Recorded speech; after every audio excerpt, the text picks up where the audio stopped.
നമസ്കാരം. ഇന്ന് നമ്മൾ സംസാരിക്കാൻ പോകുന്നത് ഡിഫറെൻറ്റ് ടൈപ്സ് ഓഫ് ലൈറ്റിങ്ങിനെ പറ്റിയിട്ടാണ്. ഇപ്പം നമ്മുടെ കൊമേഴ്ഷ്യൽ സ്പേസുകളിലാണെങ്കിലും വീടുകളിലാണെങ്കിലും അതല്ല ഒരു പബ്ലിക് സ്പേസിലാണെന്നുണ്ടെങ്കിലും നമ്മൾ ഉപയോഗിക്കേണ്ട അല്ലെങ്കിൽ ഉപയോഗിച്ച് പോകേണ്ട ഡിഫറെൻറ്റ് ടൈപ്പ് ഓഫ് ലൈറ്റിങ്ങുകളുണ്ട്. അതിനെ പറ്റിയിട്ടാണ് നമ്മളിന്ന് സംസാരിക്കുന്നത്. ഫസ്റ്റ് വൺ വന്നിട്ട് ആംബിയൻറ്റ് ലൈറ്റിംഗ്. ആംബിയൻറ്റ് ലൈറ്റിംഗ് എന്ന് പറഞ്ഞു കഴിഞ്ഞാൽ നമ്മളിപ്പോൾ ഒരു കൊമേഴ്ഷ്യൽ സ്പേസിലായിക്കോട്ടെ അല്ലെങ്കിൽ നമ്മളൊരു റൂമിലായിക്കോട്ടെ വീട്ടിലായിക്കോട്ടെ നമ്മൾ ആ ഒരു ടോട്ടാലിറ്റി, അതായത് ആ റൂമിൻ്റെ ഉള്ളിലോ നമ്മൾ ഉദ്ദേശിക്കുന്ന അതല്ലെങ്കിൽ ലൈറ്റിങ്ങുകൾ എവിടെയൊക്കെ വേണമെന്ന് നമ്മൾ ഉദ്ദേശിക്കുന്ന ആ ഏരിയ ഫുള്ള് കവർ ചെയ്ത് നിൽക്കുന്ന മെയിൻ ലൈറ്റിനാണ് നമ്മൾ ആംബിയൻറ്റ് ലൈറ്റിംഗ് എന്ന് പറയുന്നത്. ഈ ആംബിയൻറ്റ് ലൈറ്റിങ്ങുകൾ സെറ്റ് ചെയ്യുക എന്ന് പറഞ്ഞാൽ ഓരോ റൂമിൻ്റെയും പർപ്പസിനനുസരിച്ചിട്ടും ആ റൂമിൻ്റെയും ആംബിയൻസുകൾക്ക് നമ്മുടെ മൈൻഡിൽ അല്ലെങ്കിൽ ക്ലയൻറ്റിൻ്റെ മൈൻഡിൽ എങ്ങനെയാണോ ആ റൂമിന് വേണ്ടിയിട്ടുള്ള ഒരു ആംബിയൻസ് വേണ്ടത്, അല്ലെങ്കിൽ അതിൻ്റെ ആ ലൈറ്റിങ്ങിൻ്റെ ടോട്ടാലിറ്റി, അതായത് മെയിൻ ലൈറ്റ് എന്ന് പറയുന്നതായിരിക്കും ഈ ആംബിയൻറ്റ് ലൈറ്റിംഗ് എന്ന് പറയുന്നത്.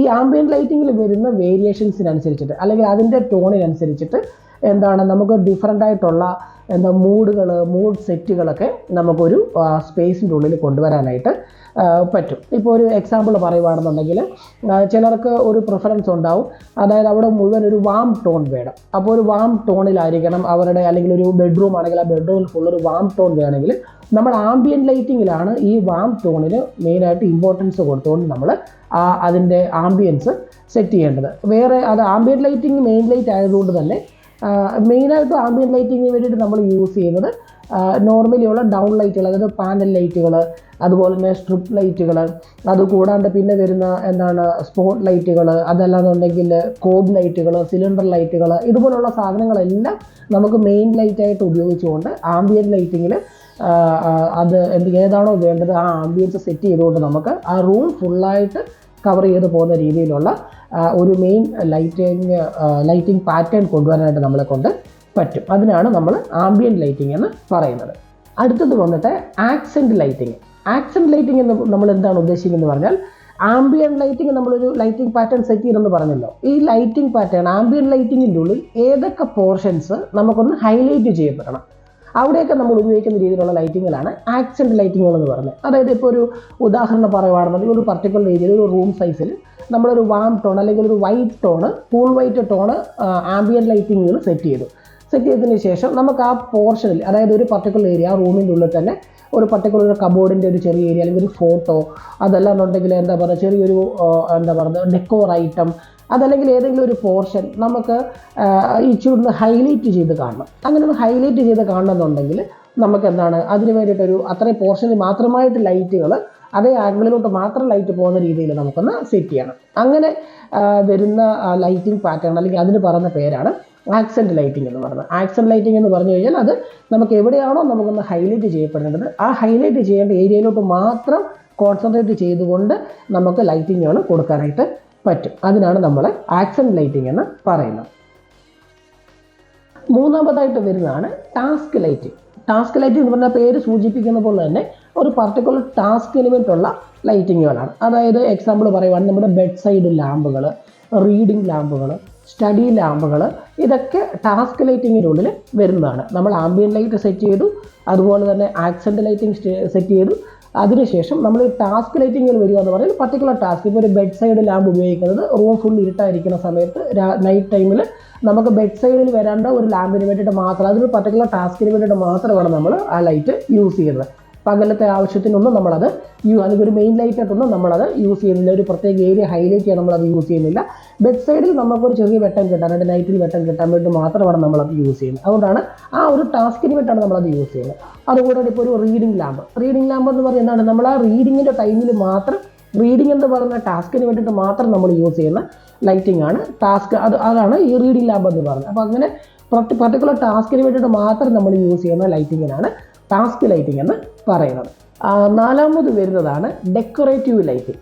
ഈ ഡെക്കറേറ്റീവ് ലൈറ്റിങ്ങിലാണ് സത്യം പറഞ്ഞാൽ ഒരു റൂമിൻ്റെ അല്ലെങ്കിൽ ഒരു പോഷ്നെസ് കാണിക്കാനും, അതുകൂടാണ്ട് നമുക്ക് ആ റൂമിൻ്റെ ഒരു ഡെക്കറേറ്റീവ് സൈഡ് നമുക്ക് കാണിക്കാനായിട്ട് പറ്റുന്നതാണ് ഡെക്കറേറ്റീവ് ലൈറ്റിംഗ്. ഈ ഡെക്കറേറ്റീവ് ലൈറ്റിങ്ങിൻ്റെ ഉള്ളിലാണ് നമ്മുടെ ഫാൻസി ലൈറ്റുകൾ, അതായത് എക്സാമ്പിൾ പറഞ്ഞാൽ വോൾ ഫാൻസി ലൈറ്റുകൾ, ഹാങ്ങിങ് ലൈറ്റുകൾ, ഇതുപോലുള്ള സാധനങ്ങളെല്ലാം വരുന്നത് ഈ ഡെക്കറേറ്റീവ് ലൈറ്റിങ്ങിലാണ്. ഡെക്കറേറ്റീവ് ലൈറ്റിങ്ങിൽ ധാരാളം ഓൾറെഡി മാർക്കറ്റിൽ ഇഷ്ടംപോലെ ഡെക്കറേറ്റീവ് ലൈറ്റിങ്ങുകൾ കിട്ടുമെങ്കിലും ഒരു എന്താണ് നമ്മൾ ഈ ആംബിയൻ ലൈറ്റിംഗ് സെറ്റ് ചെയ്ത് അതിൻ്റെ താഴെ ഒരു ആക്സെൻറ്റ് ലൈറ്റിംഗ് കൊടുത്ത് ടാസ്ക് ലൈറ്റിംഗ് എല്ലാം നമ്മൾ ചെയ്ത് ഒരു റൂം സെറ്റ് ചെയ്തതിന് ശേഷം അതിന് കറക്റ്റായിട്ടുള്ളത് ആപ്റ്റായിട്ടുള്ള ഡെക്കറേറ്റീവ് ലൈറ്റ് അല്ല കൊടുത്തതെങ്കിൽ, അല്ലെങ്കിൽ ആ ഡിസൈനുമായിട്ട് മാച്ച് ആവുന്നില്ല, അല്ലെങ്കിൽ ആ റൂമിൻ്റെ ആംബിയൻസുമായിട്ട് അത് മാച്ച് ആവാത്ത ഒരു ഡെക്കറേറ്റീവ് ലൈറ്റാണ് നമ്മൾ കൊടുക്കുന്നതെങ്കിൽ നമ്മൾ ഈ ചെയ്തതിൻ്റെ എല്ലാം എന്താണ് ആ ഒരു ഭംഗി ചിലപ്പം ആ ഒരു പോർഷനിൽ ആ ഡെക്കറേറ്റീവ് ലൈറ്റിങ്ങിൻ്റെ ഒരു എന്താണ് അഭാവം മൂലം, അല്ലെങ്കിൽ ഡെക്കറേറ്റീവ് ലൈറ്റിങ് നമ്മൾ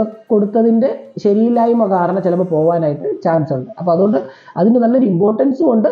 അതേസമയം എന്താണ് അത് നല്ലപോലെ ചെയ്ത് കഴിഞ്ഞാൽ നമുക്ക് ആ റൂമിൽ കിട്ടുന്ന ഒരു എന്താണ് ടോട്ടൽ ആ റൂമിൻ്റെ ഒരു പോർഷനസ് നമുക്ക് ഹൈലൈറ്റ് ചെയ്യിപ്പിക്കാനും നമുക്ക് ഈ ഡെക്കറേറ്റീവ് ലൈറ്റ് കൊണ്ട് സാധിക്കും.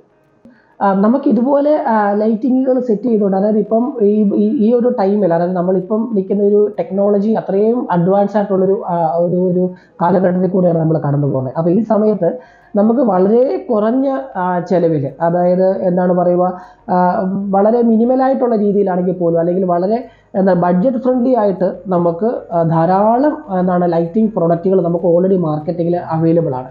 അതൊരിക്കലും ഇപ്പം നമ്മൾ ഇത്രയൊക്കെ സെറ്റ് ചെയ്യുമ്പോഴത്തേക്ക് വലിയ എമൗണ്ട് ആവുകയോ അതല്ലെങ്കിൽ അതിനായിട്ടുള്ള രീതിയിലുള്ള വലിയ എക്സ്പെൻസോ കാര്യങ്ങളൊന്നും വരാതെ തന്നെ വളരെ ബഡ്ജറ്റ് ഫ്രണ്ട്ലി ആയിട്ട് നമുക്ക് നല്ല ലൈറ്റിംഗ് പാറ്റേണുകൾ കൊടുത്തുകൊണ്ട് നമ്മുടെ റൂം ആയിക്കോട്ടെ, അല്ലെങ്കിൽ വീടിൻ്റെ ഉൾവശം ആയിക്കോട്ടെ, കൊമേഴ്ഷ്യൽ സ്പേസുകളായിക്കോട്ടെ, ഓഫീസ് സ്പേസുകളായിക്കോട്ടെ, ഇതെല്ലാം ഈ ലൈറ്റിങ്ങിനുള്ള അത്യാവശ്യം ഞാൻ ഈ പറഞ്ഞ ഈ 4 പോയിന്റുകൾ കറക്റ്റായിട്ട് നമുക്ക് ഫോളോ ചെയ്തുകൊണ്ട് അതിനനുസരിച്ചിട്ടുള്ള ലൈറ്റിംഗ് പാറ്റേണുകൾ കൊടുത്തുകൊണ്ട് കറക്റ്റ് ആംബിയൻസ് സെറ്റ് ചെയ്തുകൊണ്ട് നമുക്ക് ഒരു ചെറിയ ഒരു സ്പേസിനെ പോലും അതിൻ്റെ ഏറ്റവും എലഗൻ്റായിട്ടുള്ള ഒരു ലുക്കിലോട്ട് കൊണ്ടുവരാനായിട്ട് നമുക്ക് ഈ കറക്റ്റ് ലൈറ്റിങ്ങിൽ കൂടെ സാധിക്കും. ഇതുപോലെയുള്ള ലൈറ്റിംഗ് ടിപ്പുകൾക്കായിട്ട്, അതല്ല ഇതുപോലെയുള്ള ലൈറ്റിങ്ങുകൾ സെറ്റ് ചെയ്യുന്നതിനെ പറ്റിയിട്ടുള്ള കാര്യങ്ങൾ കൂടുതൽ അറിയാൻ വേണ്ടിയിട്ട്, അതുകൂടാതെ ഇപ്പം നിങ്ങളുടെ വീടുകളിലുള്ള അല്ലെങ്കിൽ പുതിയതായിട്ട് കൺസ്ട്രക്ഷൻ നടക്കുന്നുണ്ടെങ്കിൽ അവിടെ ലൈറ്റിങ്ങിൽ ഏത് പാറ്റേൺ യൂസ് ചെയ്യണം, ഏത് ആംബിയൻസ് യൂസ് ചെയ്യണം, ഏതൊക്കെ ലൈറ്റുകൾ യൂസ് ചെയ്യണം, എങ്ങനെയൊക്കെയുള്ള ലൈറ്റുകൾ യൂസ് ചെയ്യണം, എത്ര വാട്ട്സ് യൂസ് ചെയ്യണം, ഇതുപോലെയുള്ള എന്ത് ഡൗട്ടുകൾക്ക് വേണമെന്നുണ്ടെങ്കിൽ നിങ്ങൾക്ക് ഡെക്കോ ബോക്സുമായിട്ട് കോൺടാക്ട് ചെയ്യാം. ഡെക്കോ ബോക്സിൻ്റെ കോൺടാക്ട് നമ്പർ നമ്മൾ ഈ വീഡിയോയിൽ ഉൾപ്പെടുത്തുന്നുണ്ട്. ഇതുപോലെയുള്ള വീഡിയോകൾക്കായിട്ട് നമ്മുടെ ഈ ചാനലൊന്ന് സബ്സ്ക്രൈബ് ചെയ്ത് വെച്ചേക്കുക. അപ്പോഴത്തേക്കും കൂടുതൽ ലൈറ്റിംഗ് ടിപ്സുമായിട്ടും അതുപോലെ തന്നെ പുതിയ ബഡ്ജറ്റ് ഫ്രണ്ട്ലി ആയിട്ടുള്ള പ്രൊഡക്റ്റുകളെ പറ്റിയുള്ള അപ്ഡേഷനുമായിട്ടും നമ്മൾ ഇനിയും വരുന്നതായിരിക്കും.